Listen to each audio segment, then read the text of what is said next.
কতটা সুন্দর হয়েছে! এত সুন্দর ফুল আমি কিভাবে বানালাম? তো এই রোজটা আমি কিভাবে বানালাম সেটাই তোমাদের সাথে শেয়ার করবো চলো। আর সত্যি কথা বলতে এটা এত সুন্দর হয়েছে আমি ভাবতে পারিনি যে এটা এতটা সুন্দর হবে। আসসালামু আলাইকুম প্রিয় দর্শক বন্ধুরা, তোমরা সকলে কেমন আছো? আশা করি অনেক অনেক ভালো আছো। আল্লাহ তাআলার দোয়ায় কিন্তু আমি অনেক ভালো আছি। তো আমি বানাবো, তো প্রথমে তো দেখে নিলাম কী বানাবো। ওটা বানানোর জন্য এখানে আমি কিছু জেরক্স পেপার আর একটা আর্ট পেপার কিনেছি।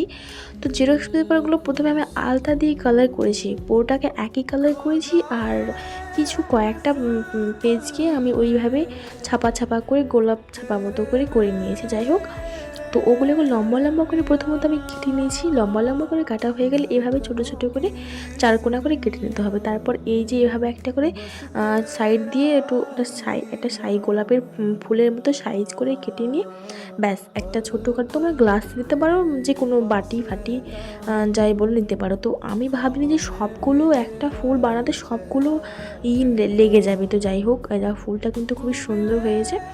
আর এই দেখো, এখানে আর্ট পেপারটির আমি ঠোঙা বানাবো। হ্যাঁ, একটা ঠোঙা বানাতে হবে, ঠোঙার মধ্যে রাখতে হবে। আমি প্রথমে ভেবেছিলাম যে অনেকগুলো ফুল হবে, তবে না, একটা ফুলই হয়েছে। যেন ছোট্ট করে আমি একটা ঠোঙা বানিয়ে নেব।